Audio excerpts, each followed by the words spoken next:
ये बातें बड़ी गूढ़ हैं, ये आध्यात्मिक सत्संग इसलिए आपको सुनने को मिल रही। कर्म 4 प्रकार के होते हैं। एक कर्म जिनसे यहां भी सुख मिले और परलोक में सुख मिले, जैसे हम यहां किसी भूखे को भोजन पवा देते हैं तो हमारी संपत्ति भी बढ़ेगी और परलोक में इसके पुण्य का बड़ा लाभ प्राप्त होगा।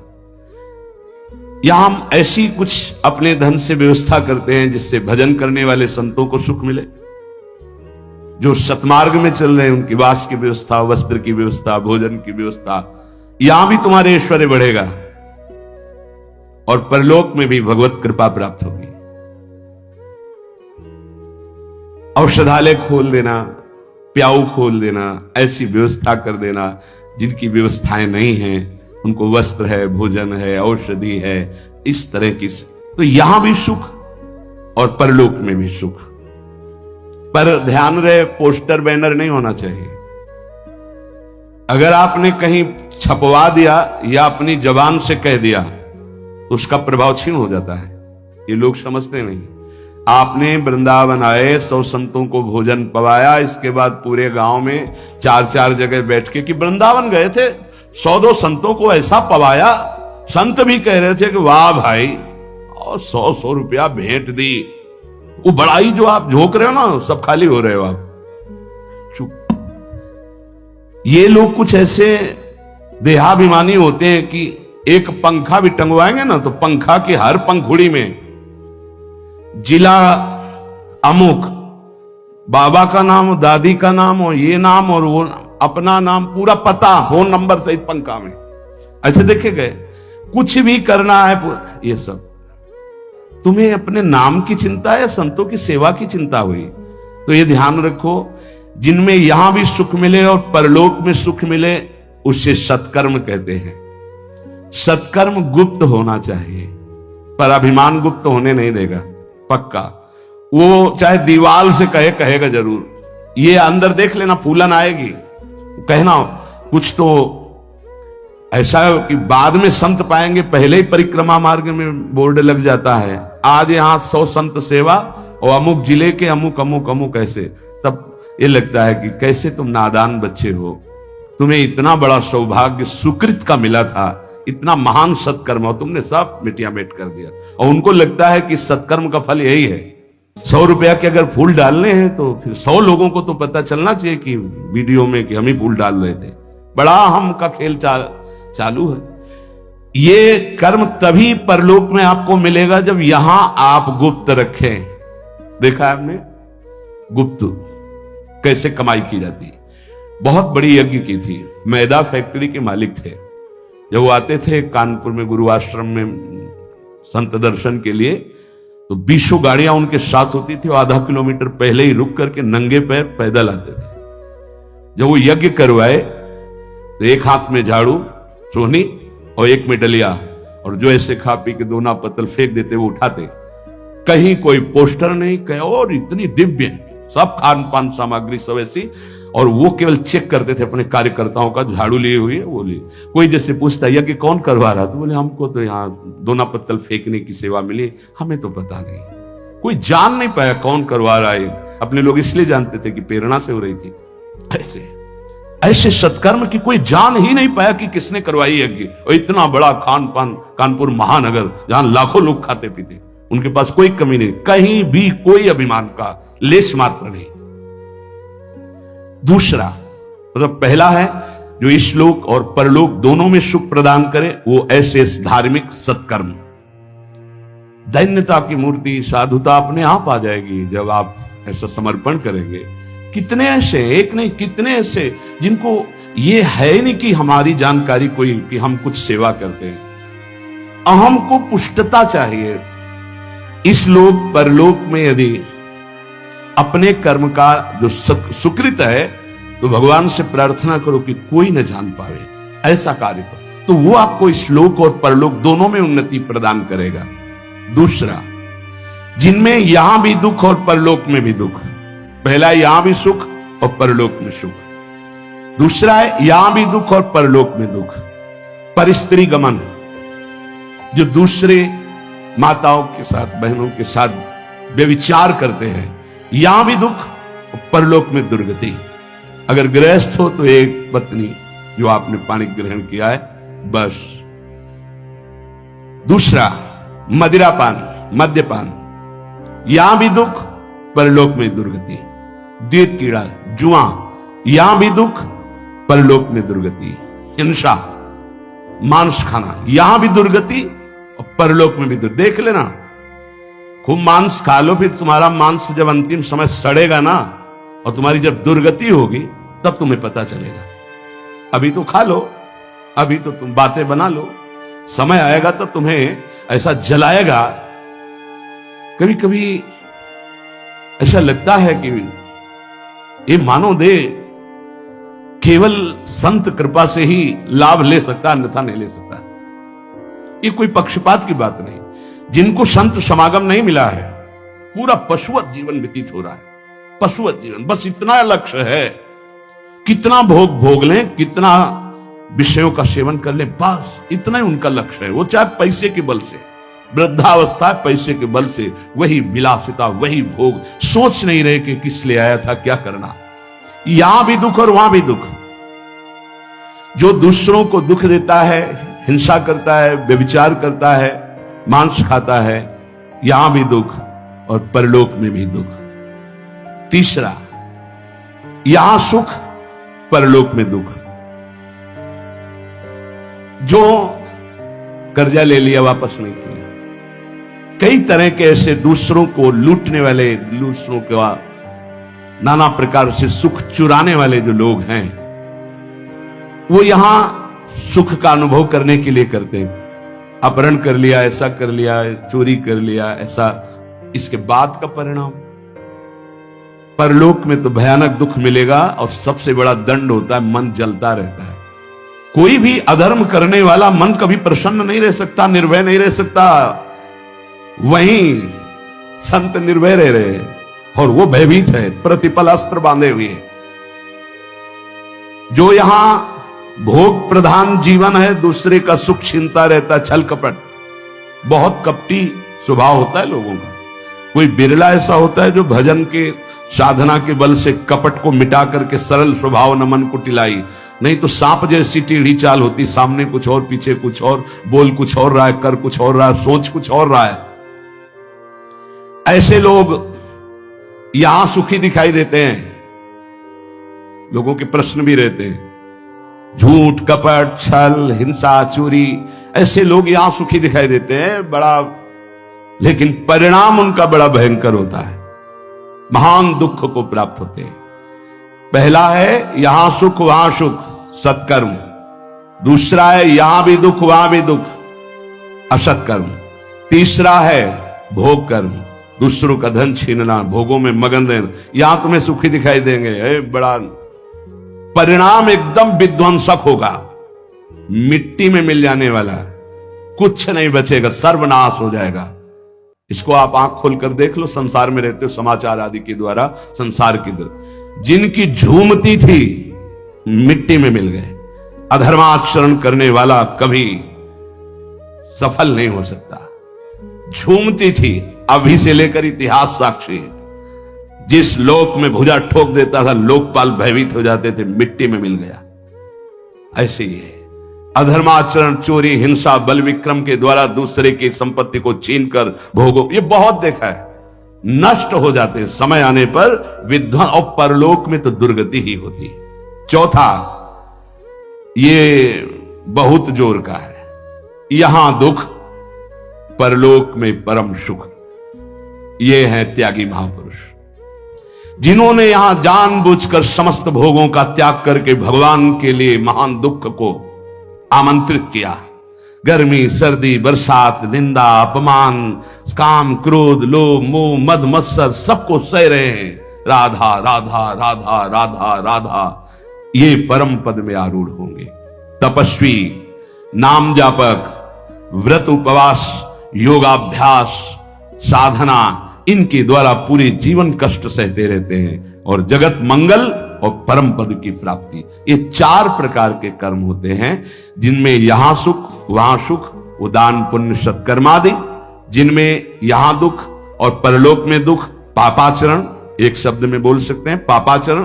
तीसरा भोगाचरण, जिसमें यहां सुखी दिखाई दे रहे लेकिन परलोक में इनकी दुर्गति होगी।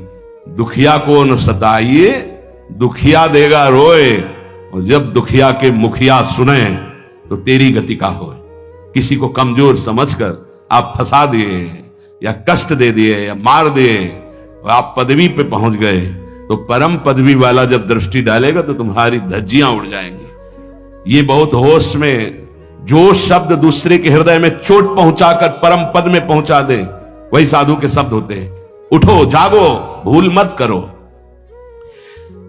अगर यहां तुम सुखी होने के लिए अधर्माचरण से धन ले लेते हो, चाहे जो हो, तो परिणाम में तुम्हें बड़ा भयंकर दुख भोगना पड़ेगा। इसलिए हम प्रार्थना करते हैं, अंदर की हालत को मजबूत करना है तो दुखियों को मत सताना, निर्दोषों को दंड मत देना, पैसे के लिए किसी को गलत मत फंसाना। नहीं, चाहे जितना बड़ा अधिकार आपको मिला हो, वो अधिकार भी एक समय का है, इसके बाद नहीं। फिर तुम्हें जो कर्म का दंड मिलेगा वो भोगना पड़ेगा। त्रिभुवनपति अधिकार प्राप्त है महाराज नहुस को, भूल गए अपने कर्तव्य को और पदाभिमान में गलत आचरण में कदम रख दिया तो अजगर की योनि प्राप्त हुई, भ्रष्ट हो गए देवराज इंद्र पद से। कोई भी पद अगर आप गलत आचरण करोगे तो समय पर जब दंड देगा, पद भी छीन जाएगा, सुख भी छीन जाएगा, परिणाम महान हानिकारक दुख कारक होगा। उपासक यदि बहुत जल्दी पवित्र और शुद्ध साधना में समर्पित होना चाहता है तो शरीर और प्राण, इन दोनों को भगवान के चरणों में समर्पित कर दे। हमारी अब जिम्मेवारी खत्म, समर्पित। तो समर्पण भी हमें नहीं आता ना, कैसे समर्पित करें। इसीलिए गुरु रूप में भगवान पधारते हैं। गुरुदेव जैसी आज्ञा करें वैसे शरीर के आचरण हमारे हों, और गुरुदेव जो हमें नाम मंत्र दे वही हमारी श्वास में चले, तो दोनों समर्पित हो गए, शरीर और प्राण। जब कोई शरीर और प्राण भगवान को अर्पित कर देता है उसे आत्मनिवेदन भक्ति कहते हैं, और आत्मनिवेदन भक्तिवान ही परम पद को प्राप्त होता है, परम रस को प्राप्त होता है। पाई रस भक्ति गुड़ जुग जुग जग दुर्लभ भव इंद्रादि विधिम। ये रस भक्ति तभी प्रकट होती है जब शरीर और प्राण अपने आराध्य देव को समर्पित हो जाते हैं। उपासक जैसे भगवान सच्चिदानंद में है, ऐसे उपासक का भी सच्चिदानंद में स्वरूप होता है। एक बार सत्संग में कहा था कि भगवान नारायण भी तुम बन सकते हो, तो किसी ने कहा था मनुष्य नारायण कैसे बन सकता है। देखो सीढ़ी है, नारायण नर बन सकते हैं ना, तो सीढ़ी बन गई, उतर गए ना, उसी सीढ़ी में चढ़ जाओ तो नर नारायण बन जाएगा। कैसे प्रमाण? गीध देह तजी धरि हरि रूपा। जब परम सत्कार्य बन गया सियाजू की रक्षा का, तो गीध ने शरीर छोड़ा और हरि रूप धारण करके हरिधाम को गया, नारायण रूप धारण करके। जब अजामिल का शरीर छूटा तो चतुर्भुज नारायण रूप होकर भगवान के धाम।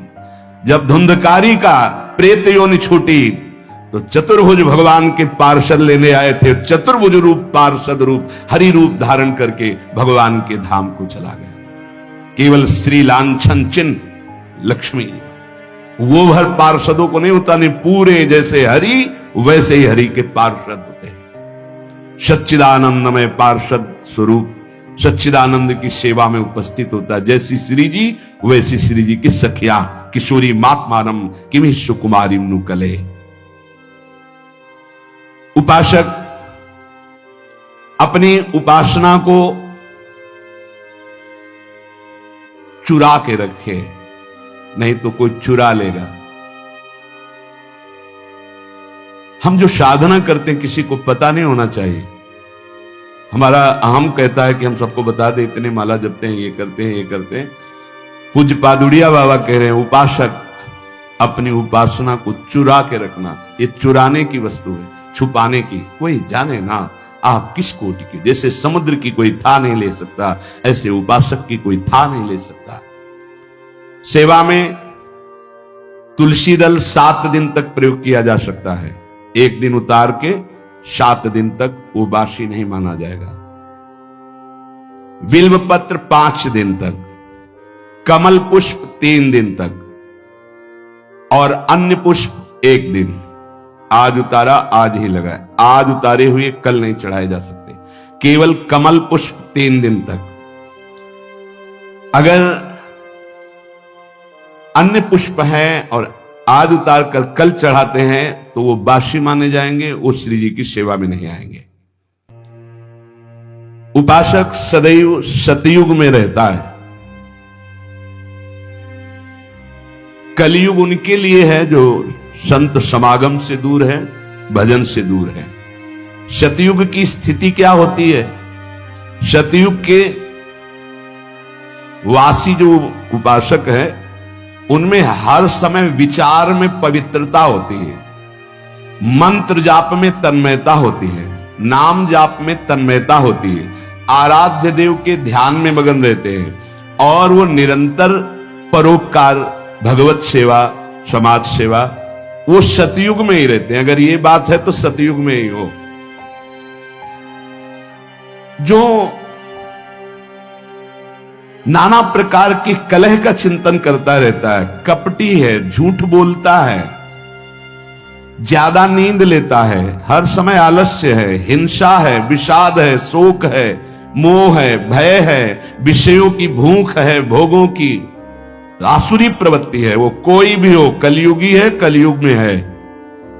जो जप परायण है, ध्यान परायण है, साधन परायण है, सेवा परायण है, वो सतयुग में वास करता है।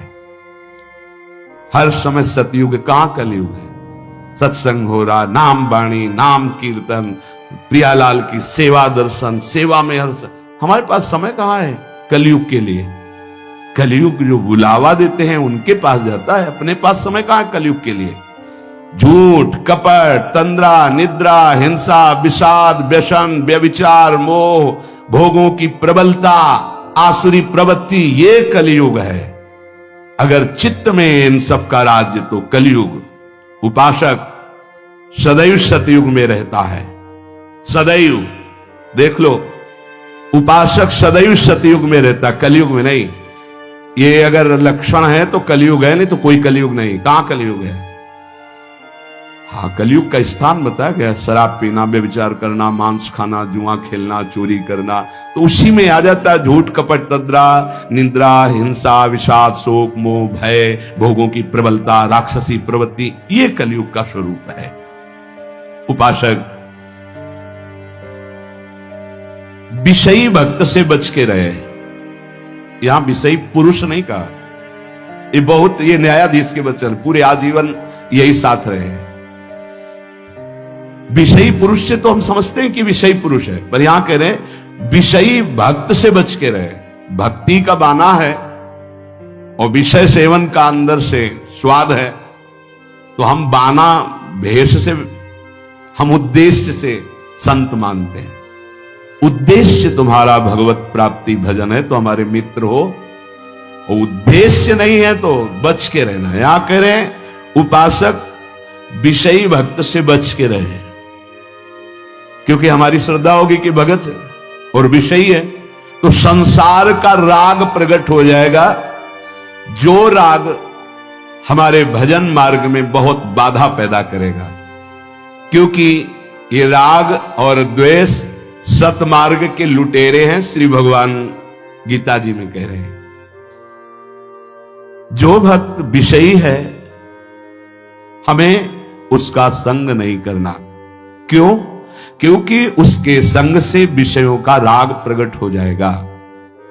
राग और द्वेष, भगवान कह रहे इंद्रियस्यार्थे राग द्वेषौ व्यवस्थितौ तयोर्नवशमागच्छेतौ ह्रस्य परिपंथिनौ। हे अर्जुन, इंद्री के प्रत्येक विषय में राग और द्वेष ये छुपे रहते हैं। अनुकूलता प्रतिकूलता।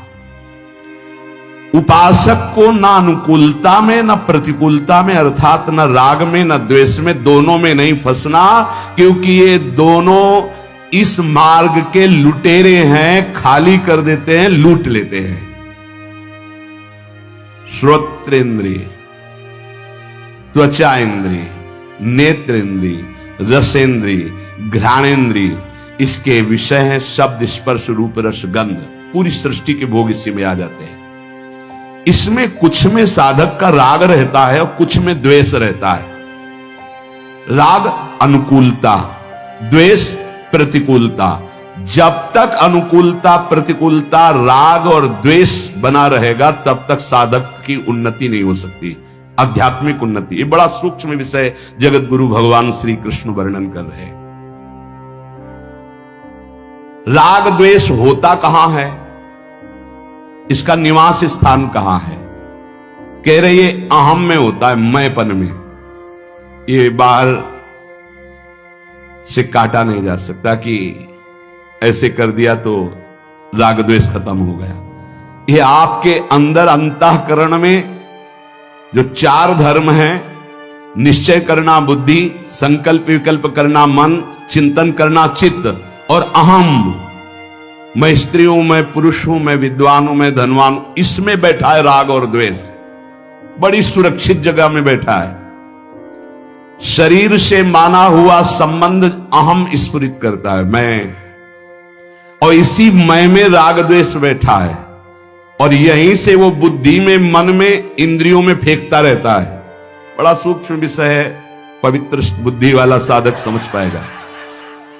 राग द्वेष कहां बैठा है? अहम में बैठा है।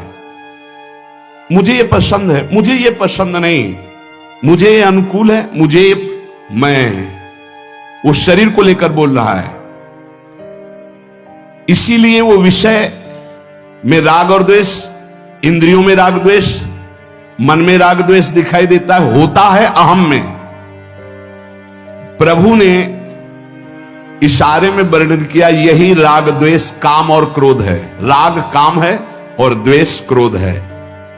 ये स्थूल रूप जब धारण करता है राग द्वेष, तो काम क्रोध के रूप में प्रकाशित हो जाता है। ये साधक का सर्वस्व अपहरण करने वाला है, राग और द्वेष, काम और क्रोध। तयोर न वश मागच्छेद, ऐ साधक इनके वशीभूत मत होना। ये परिपंथिनों, तुम्हारे अध्यात्म मार्ग के लुटेरे हैं, तुम्हारा सब कुछ खाली कर देंगे। काम और क्रोध, जिन्हें राग और द्वेष कहते हैं। बहुत जोर की बात है, बहुत जोर का राग होता है, पूरे जीवन की साधना की बाजी हार जाएगा, ऐसा राग होता है। राग ही द्वेष का रूप धारण करता है, द्वेष की कोई सत्ता नहीं। जैसे काम ही क्रोध का रूप धारण करता है, कामा संजायते क्रोधा। जब राग द्वेष की वृत्ति उत्पन्न हो तो साधक निराश न होवे, अपितु बहुत सावधान हो जाए, उदास न होए, निराश न। देखो ये जुआरी का सा खेल है, जय बार जुआरी हारता है तय बार उसकी जिद और बढ़ती है। शायद अब की जीत जाऊं, अब की जीत जाऊं, ऐसे ही साधना में होता है। ऐसा नहीं कि एक बार में ही जीत गया, कई बार साधक दांव हार जाता है, अच्छे अच्छे खिलाड़ी हार जाते हैं। बहुत गंभीरता से समझना, निराशा नहीं आनी चाहिए, नहीं तो फिर असली में हार जाएंगे हम। कई बार ऐसा होता है जीवन में, कई जगह राग हरवा देता है, हमको फिसला देता है, फिर एकदम सावधान हो। जैसे जुआरी के, अगर अब की जीत गए तो पूरी बाजी जीत जाएंगे, शायद अब की जीत जाएं, तो वो तो जीते ना जीते, जीता तो हारा, हारा तो हारा, और यहां हारा तो जीता और जीता तो जीता। ये अध्यात्म है। निराश तो नहीं होना, ये हमारी प्रार्थना है। साधक कभी निराश न हो कि अब क्या होगा, अब तो मैं हार गया। कुछ नहीं हारे, एक नया अनुभव मिला हारने से।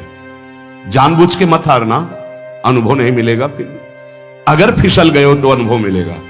कहां से फिसला, क्यों फिसला, आगे बढ़ू, निराशा नहीं।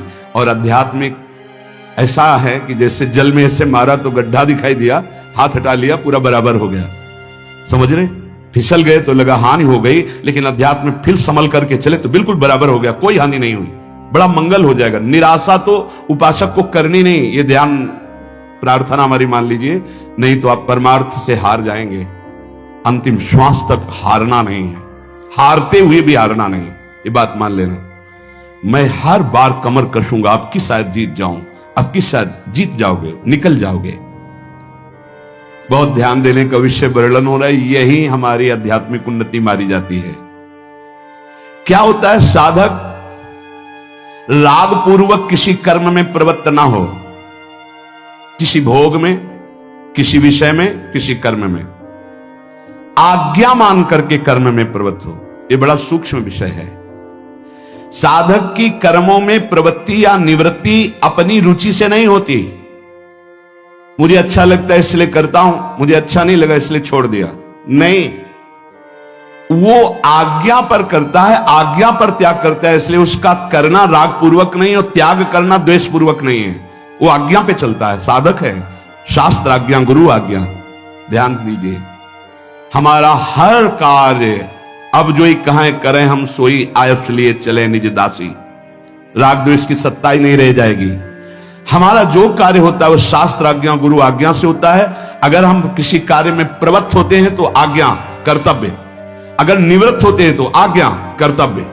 हमारा कर्तव्य ये नहीं करना चाहिए, शास्त्र आज्ञा, गुरु आज्ञा, इसलिए हम नहीं करते। द्वेष पूर्वक त्याग नहीं, राग पूर्वक ग्रहण नहीं। जब राग द्वेष पूर्वक क्रिया की जाती है तो उसका फल उत्पन्न होता है, और राग द्वेष का फल पतन के सिवा और कुछ नहीं होता, पतन।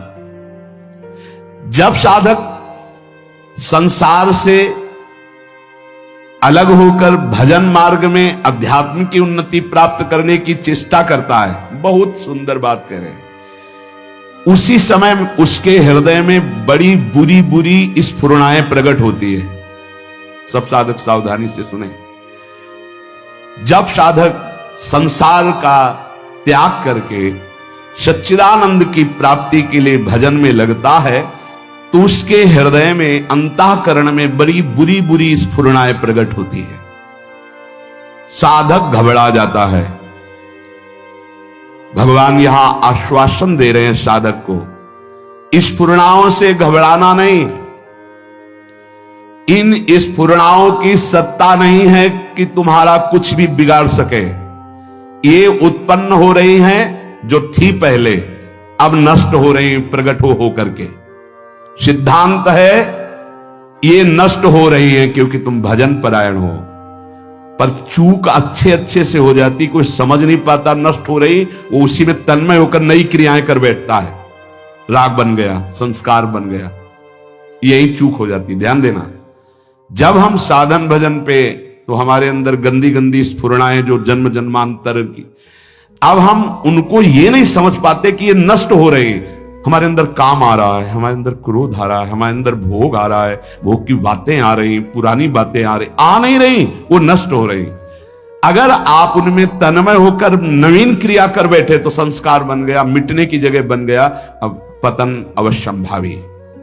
अतः उपासक स्फुरणाओं को देखकर घबराए नहीं, आ नहीं रही, ये जा रही हैं। संसार का जब आप भोग करते थे तो स्फुरणाएं आ रही थी, तुम जान नहीं पाए, वो इकट्ठा हो रही थी। जब तुम संसार से मुक्त होने के लिए भजन शुरू किए तो अब वो जाएंगी, निकलेंगी, वो निकल रही स्फुरणाएं। अब भजन के बल से स्फुरणाएं खाली हो रही हैं। तुम स्फुरणाओं में चिपकना मत, पकड़ना मत, उन स्फुरणाओं के अनुसार संकल्प करके क्रियाएं मत करना, वो निकल रही है। साधक को चाहे अच्छी स्फुरणा हो या बुरी स्फुरणा, बिल्कुल न राग करना न द्वेष, दृष्टा मात्र बने रहना है। भजन क्या आ रहा है बस देखते चले जाओ। जैसे हम रास्ते में चल रहे हैं, बोर्ड में लिखा है ऐसा ऐसा ऐसा, तो पढ़ लिया, चल दिया, कोई मतलब तो है नहीं, तो हम ऐसे पढ़ रहे हैं अंतःकरण में। ये आई बुरी स्फुरणा, ये अच्छी स्फुरणा आई, ना हमको डरना है, ना घबराना है, और ना चिपकना है, ना अच्छी स्फुरणा में ना बुरी स्फुरणा में। क्या हुआ? राग द्वेष दोनों मिटते चले जा रहे हैं, क्योंकि अच्छी स्फुरणा राग की है और बुरी स्फुरणा द्वेष की वृत्ति पैदा करेगी। अभी जो हमारा हो रहा, वो राग द्वेष से नहीं हो रहा, गुरु आज्ञा से साधना हो रही है। सावधानी पूर्वक यदि तटस्थ माने दृष्टा बन करके इन स्फुरणाओं की उपेक्षा कर दे तो राग द्वेष रहेगा ही नहीं। राग द्वेष के वशीभूत होकर संसार के सब प्राणी कर्म कर रहे हैं। राग द्वेष पुष्ट होता है तो प्रकृति उसका स्वभाव अशुद्ध कर देती है।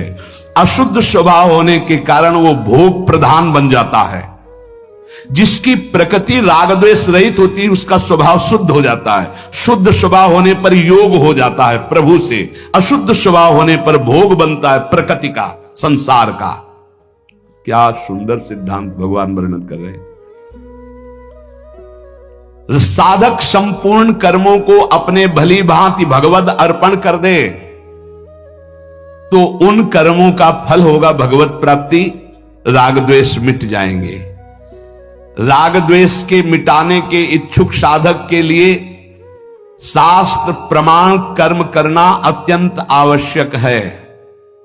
जैसा आदेश हम वैसा कर रहे हैं, हमारा कोई राग नहीं, आदेश के अनुसार कर रहे हैं, गुरु आज्ञा शास्त्र आज्ञा।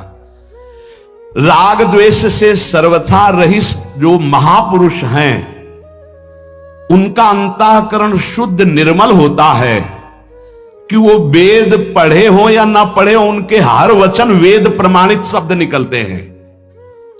शताम ही संदेह पदेषु वस्तिषु प्रमाणम अंतःकरण प्रवत्तयः। सत्पुरुषों का अंतःकरण इतना पवित्र हो जाता है कि उनकी वाणी वेद प्रमाण मानी जाती है।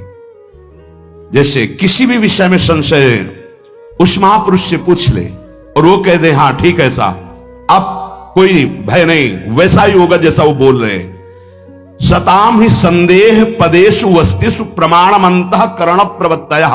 उनका अंतःकरण राग द्वेष से रहित परम शुद्ध है। वो जो बोलेंगे वही शास्त्र प्रमाण होगा। महापुरुषों का अंतःकरण इतना शुद्ध निर्मल होता है कि स्वतः वेदों का भावार्थ उनके हृदय में प्रकट हो जाता है। वो जो बोलते हैं आप वेद से प्रमाणित कर लीजिए, वो मिलेगा कहीं ना कहीं लिखा। स्वामी शरणानंद जी से कहा कि ये तो हमने कहीं नहीं पढ़ा जो आप कह रहे हो, तो बोले लिख लो, नया वेद लिख लो, जो हम कह रहे हैं वो लिख लो। तो इतनी ठसक से कैसे बोल रहे थे? क्योंकि अंतःकरण भगवदाकार है, तो कह रहे लिख लो, नए ग्रंथ को लिख लो, जो हम बोल रहे हैं वो लिख लो। तुम्हारी पहुंच नहीं तो पहले से सब लिखा हुआ है, उसको मिला लेना। जो महापुरुष राग द्वेष रहित, उसके अंतःकरण में शास्त्र अनुकूल ही बात निकलेगी। राग द्वेष का सर्वथा अभाव होने के लिए जो साधक राग द्वेष मिटाना चाहता है उसे किसी महापुरुष का आश्रय लेना पड़ेगा। क्योंकि शास्त्र को हम नहीं समझते कि हमारे लिए कब कहां कैसी आज्ञा है। वो महापुरुष ठीक वही आज्ञा करेंगे जिससे हमारा मंगल होगा। जब हम किसी महापुरुष का आश्रय लेते हैं, उनकी आज्ञा के अनुसार हम साधन व्यवहार सब करते हैं, तो हमारा स्वभाव शुद्ध हो जाता है। स्वभाव शुद्ध हो जाता है। यही कारण है कि ऐसे महापुरुष के आचरणों से जगत का मंगल होता है और ऐसे महापुरुष आदर्श माने जाते हैं जिनका हृदय शुद्ध हो गया है, राग द्वेष रहित। ये राग द्वेष उत्तरोत्तर बढ़ने नहीं चाहिए, कम होने चाहिए, देखते जाओ। और जिससे द्वेष हो जाए तो हमने अपने अंतःकरण में गुरु प्रताप से उसकी निवृत्ति का उपाय एक ही पाया है। उसमें भगवत भाव करके प्रणाम कर लेना, बार बार प्रणाम। उसकी याद जब आवे, हृदय जले तो प्रणाम कर लो, वो सामने आवे तो प्रणाम कर लो, तो द्वेष मिट जाएगा। जैसे हम किसी से द्वेष नहीं करते पर बार बार हमसे द्वेष कर रहा है, तो हमको लगने लगता है कि हमसे द्वेष क्यों कर रहा है, तो हमारे अंदर भी द्वेष जागृत हो जाता है। अब उससे बचने के लिए अगर उपाय नहीं किया तो द्वेष पक्का हो जाएगा। द्वेष पक्का हो जाएगा तो उसकी निंदा होने लगेगी, उससे झगड़ा होने लगेगा, उसकी बुराइयां शुरू, कूड़ा करकट हो गया। सब उपासना में कूड़ा करकट हो जाए। पहला कार्य, जहां देखे हे पतित पावन प्रभु, मैं आपको समझ नहीं पा रहा, प्रभु आपको प्रणाम है, आपकी ये द्वेष लीला हम नहीं समझ पाए, नाथ आप ही हो, बच जाओगे पक्का। जब कहीं ऐसा हुआ है तो पतितानाम पावनेभ्यो वैष्णवेभ्यो नमो नमः। हे प्रभु, आपको मैं नहीं समझ पा रहा, आप नाथ बचाओ, आपकी इस द्वेष लीला में मैं न फंस पाऊं। पक्का निकल गए, पक्का तुम्हारे हृदय से द्वेष चला जाएगा तो उसके हृदय में जो हरि जाने, आपके हृदय में राग द्वेष नहीं होना चाहिए। उपासक दूसरों को सुख पहुंचाने की जब लालसा कर लेता है तो बहुत जल्दी हृदय उसका राग द्वेष से रहित होता है। दूसरों को सुख पहुंचाए, पर किसी से मांग के नहीं, चंदा बटोर के नहीं। यहां मना कर रहे हैं, मेरे द्वारा लोगों का कल्याण सुख हो, इसके बदले में मुझे रुपया एकत्रित करना है, भोग सामग्री मांग के एकत्रित करना है, यह सेवा नहीं होती। इसे सेवा नहीं कहते, यह वासना की पूर्ति कही जाती है। ध्यान दीजिएगा, दूसरों को सुख पहुंचाने से बहुत जल्दी राग द्वेष मिटता है, जिसे सेवा कहते हैं। पर सेवा दूसरों से मांग करके, भोग सामग्री एकत्रित करके अपनी मान बढ़ाई पुष्ट करना होता है, सेवा नहीं होती। कारण कि वो सुख भोग करना चाहता। मैंने सर्दियों में कपड़े बांटे, तुमने क्या बांटे? तुमने क्या बांटे? तुमने क्या सेवा की? कंबल तो किसी और ने दिया था, आप चुपचाप वहां जाकर के दे आए, ये आपके ऊपर कृपा हुई है। आप गर्व क्यों करते हैं? मैंने कंबल बांटा, दिया तो किसी और ने है आपको, देनहार कोई और है। देते रहते दिन रहन, तुम्हारे जीवन की पवित्रता बढ़ाने के लिए प्रभु ने तुमको यह अधिकार दिया कि जाओ तुम ऐसा सत्कर्म करो। अभिमान क्यों करते हो? मैं किसी को कुछ देता हूं ऐसा जिसका हृदय में भाव है, वो आसानी से मेरी बात नहीं समझ पाएगा कि सेवा धर्म किसे कहते हैं। सेवा उसे कहते हैं जिसके बदले में कुछ भी चाह ना हो। तुमने वस्तु दी और वो तुम्हें धन्यवाद बोले, तुम्हारे आगे झुके, तुम्हारे अनुकूलता में चले, तो सेवा कहां हुआ? ये तो व्यापार हुआ। सेवा का तात्पर्य है कि हमने जो कर दिया सेवा, तो लौट करके आपके व्यवहार को नहीं देखा, आपने उसके बदले में क्या व्यवहार किया उसको लौट के नहीं देखा। जो सेवा के बदले में थोड़ा भी चाह करता है वो सेवा नहीं है। सेवा राग द्वेष को मिटाने में समर्थ है। नहीं महाराज जी, सेवा तो धन से होती है, वस्तुओं से होती है। वस्तु और धन के बिना सेवा किसकी बनेगी? और आप कह रहे सेवा करने के लिए धन और वस्तु की किसी से मांग नहीं करनी चाहिए। स्थूल वस्तुओं से उत्तर, स्थूल वस्तुओं से, धन से, भोग सामग्री से कर्म होता है, सेवा नहीं। बड़ा सूक्ष्म विषय है। कर्म से बंधन होता है, सेवा से मोक्ष मिलता है। कर्म से राग द्वेष पुष्ट होता है, सेवा से राग द्वेष मुक्त होता है। सेवा, तुम्हारे पास जो भाव है, तुम्हारे पास जो सामग्री है, उतने से ही तुम मुक्त हो जाओ। सेवा यह नहीं कहती कि चंदा मांग करके करो। सेवा यह नहीं कहती कि दूसरे को प्रभावित करके ये बंटता है, यहां ये बंटता है, यहां ये बंटता है। जो शास्त्र कह रहा है राग द्वेष मुक्त होने के लिए, हम यहां भगवत प्राप्ति की बात हो रही, जिनका लक्ष्य भगवत प्राप्ति है। तुम्हारे पास जो भाव है, तुम्हारे पास जो सेवा सामग्री, उसी से तुम्हें मुक्त होना है राग द्वेष से। जो वस्तुओं से सेवा का भाव किया जाता है वो कर्म बनता है, सेवा नहीं। स्थूल वस्तुएं जितनी तुम्हारे पास है उतने से तुम्हें सेवा का अधिकार है। जैसे तुम एक शॉल ओढ़े हो, कोई थर थर कांप रहा है, अपना शॉल उड़ा दिया, तो 1 करोड़ कंबल उड़ाने का जो फल है वो तुम्हारे शॉल के बराबर नहीं होगा, क्योंकि तुम्हारे पास एक ही था।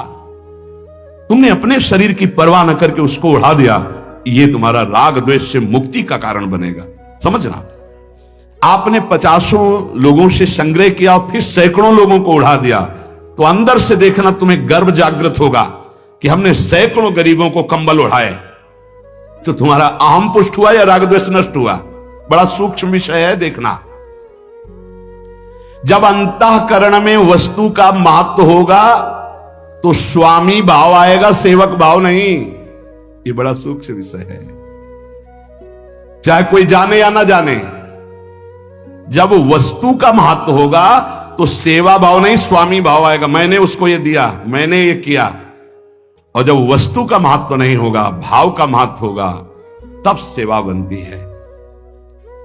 हम 4 रुपए सब्जी के लिए जा रहे थे, रास्ते में देखा कोई बहुत कष्ट से तड़प रहा है, उसे अस्पताल ले गए, वो 4 रुपए पूरे के पूरे लगा दिए, नमक रोटी खा लिया। बहुत बड़ी सेवा बन गई। सेवा का शब्द समझना, बहुत बड़ी सेवा बन गई। जो हमारे पास है उसी से हमें खोजना नहीं है। जब कभी ऐसी सेवा का अवसर मिल जाए तो हम उसको करें, जितना हमारे पास, इसके आगे भगवान जाने। हमें मांगने की जरूरत नहीं, सहयोग की जरूरत नहीं। वास्तव में सेवा केवल भाव से पूर्ण होती है। तुम्हारा जो भाव, अच्छा जैसे तुम्हारे पास धन नहीं, कोई ऐसा तड़प रहा, तुम उसकी सेवा में पहुंच गए, उसको दुलार कर रहे हैं, मन में है कि हम इसको सुख पहुंचावे, लेकिन आपके पास सुख सुविधा नहीं, आपकी सेवा बन गई, आपका भाव बन गया, आप राग द्वेष से मुक्त होने की क्षमता वाले महापुरुष बन गए। यहां परमार्थ पद की बात हो रही। वस्तुओं का देना सेवा नहीं है। वस्तुओं को दिया और अभिमान पुष्ट किया, इसे सेवा नहीं कहते, ये दुकानदारी है। सेवा का भाव होता है। भाव के साथ जो कुछ तुम्हारी वस्तु है उसको ये मान के, तो दियम वस्तु गोविंदम तुभ्यमेव समर्पय, हे प्रभु आपने दी थी, इस रूप में आकर आपने स्वीकार कर ली, धन्य है प्रभु आपकी बड़ी कृपा। अहम नहीं आया, राग द्वेष मुक्त हुआ। सच्चे सेवक की वृत्ति नाशवान वस्तुओं में जाती ही नहीं है। अंतःकरण में वस्तुओं का महत्व मिटाने के लिए सेवा समर्थ है। जिसकी धरोहर थी उसको दे दिया, ऐसा भला कभी आता है दान देने में? वो कर्म बना, कर्म, शुभ कर्म, पुण्य बन सकता है, सेवा नहीं। सेवा मेरे राधा वल्लभ लाल, आप इस रूप में आपने दिया और आपने लिया नाथ, ये तो आपकी मंगलमयी लीला, आपकी वस्तु आपको समर्पित, ये भाव सेवा। स्वाभाविक अगर आप इस सेवा रहस्य को जान जाएंगे तो राग द्वेष से मुक्त हो जाएंगे। सेवा ही परम धर्म है। हृष्य परिपंथिनों, अय परमार्थ के पथिक, इन राग द्वेष लुटेरों से अपनी साधना संपत्ति को बचा लो। राग और द्वेष रूपी लुटेरों से। किसी के शरीर से राग हो जाएगा तो काम पैदा हो जाएगा, किसी के शरीर से द्वेष हो जाएगा तो क्रोध पैदा हो जाएगा, और काम और क्रोध दोनों तुम्हारे भजन को छीन ले जाएंगे, चुरा ले जाएंगे। हर समय खाली हो जाती है जेब। ध्यान रखना, जहां आप गुस्सा किए या काम क्रीड़ा किए, काम भोग किए, तो तुम्हारी थैली खाली की खाली फिर शुरू। लूट ले गए, परिपंथिनों, लुटेरे हैं। तभी तो आध्यात्मिक उन्नति नहीं होती। साधक इन लुटेरों की तरफ देख नहीं पाता, इसलिए आध्यात्मिक उन्नति नहीं होती। यही कारण है कि साधना बहुत वर्षों तक करने पर भी उसे अध्यात्म अनुभव नहीं होता। प्रायः साधकों की शिकायत लगी रहती है कि मुझे तो कुछ आनंद का अनुभव नहीं हुआ। उसका कारण है तुम्हारे साधन भजन को ये लुटेरे लूट रहे हैं। कौन? राग और द्वेष, काम, क्रोध, ये लूट रहे हैं। देखो, साधना में मन लगे या न लगे, साधना फल दे के रहती है। बड़ा सूक्ष्म इससे वर्णन। साधकों को रहता है मेरा मन नहीं लगता, तुम चिंता मत करो, तुम राधा राधा बोल रहे हो, मन लगे ना लगे इसका निश्चित फल है। पर यदि तुम राग और द्वेष पूर्वक व्यवहार कर रहे हो, जैसे नाम भी जप रहे हो और भ्रष्टाचार भी है, पराई माता बहनों से व्यभिचार भी है, क्रोध भी कर रहे हो, द्वेष भी कर रहे हो, गंदी आदतें भी कर रहे हो, इसके बाद तुम्हारे हाथ में अभी कुछ स्टॉक नहीं आएगा परमार्थ का, भजन का, साधन का। खोखले बने रहोगे और ऐसे कितने वर्ष व्यतीत हो जाएंगे, फिर आप शिकायत करोगे कि हमें इतने वर्ष हो गए नाम जप करते, कोई लाभ नहीं मिला, क्योंकि चोरों से अपनी गठरी चुरवाते रहे आप। हम मन की एकाग्रता को ज्यादा महत्व तो नहीं देते, हम देते हैं राग और द्वेष परमात्मा। ये राग द्वेष, माना हम 10 बार नाम लिया तो 10 बार तो सुरक्षित है, हम 1000 बार लिया वो हमारी पूरी जेब काट ले गया, क्या बचा? राग द्वेष, काम, क्रोध, ये जेब कटुआ है, ठग हैं, ये लूट रहे हैं, परिपंथिनों। ये ऐसे ठग हैं कि इनसे हाथ मिला के जेब कटवाई जाती है। भजन की जेब कोई जबरदस्ती नहीं काट सकता है, ध्यान रखना। इनको इतनी कलाएं आती हैं कि हम इनको छाती से लगाएंगे, आओ दोस्त, और जो ही छाती से लगे जो ही काटे, फिर जलन किया, कुछ अनुभव ही नहीं हो रहा, क्योंकि बार बार भ्रष्ट माने गिर जाना, बार बार पतित हो जाना, बार बार ये काम क्रोध, बार बार राग द्वेष हमको नष्ट करते रहते हैं। उपासक इसीलिए कहा गया कि जिनका राग द्वेष रहित शुद्ध अंतःकरण है, ऐसे महापुरुषों के अनुशासन में चले। राग द्वेष की स्फुरणा हो तो डरो मत, पर उन दोनों के अनुसार क्रियाएं मत करो। स्फुरणा में साधक पतित होने लगता है कि स्फुरणा आई, अब तो क्या होगा, अब जैसा मन कह रहा वैसा करना पड़ेगा, नहीं करेंगे तो जलेंगे, फिर वैसा कर बैठता है। ये परिपंथिनों, राग द्वेष स्वतः नष्ट होने वाले हैं, तुम चुप रहो। इनकी अंदर स्फुरणा हुई, ये हाहाकार मचा रहे हैं, मचाने दो, तुम राधा राधा राधा राधा राधा, ये नष्ट हो जाएंगे। साधक उनकी इतनी सत्ता दे देता है, उनको इतना महत्व दे देता है, उनका इतना आदर करने लगता है कि वो नष्ट होने के बजाय साधक को नष्ट कर देते हैं। काम क्रोध साधक को नष्ट कर, इनकी सत्ता नहीं, स्फुरित होता है, होने दो, किसी से बोलो मत, कहो मत, चिड़चिड़ापन मत लाओ, जलो मत, गंभीर। कोई पूछे कैसे हो, बहुत अच्छे, कृपा है, नहीं कोई शारीरिक मानसिक परेशानी नहीं, श्री जी की कृपा से कोई परेशानी नहीं, अंदर तुम्हारे विकार वो सब भस्म हो जाएंगे। मत बोलो किसी से, रहीमन मन की मन व्यथा, मन में रखिए गोय, ये सुनी ठलई है लोग सब, बांट न लई है कोई, उनकी सत्ता होती। राग द्वेष स्वतः नष्ट होने वाले हैं, ये ज्यादा देर टिकेंगे नहीं, फुलझरिया की तरह अपना चमत्कार दिखाएंगे, नष्ट हो जाएंगे।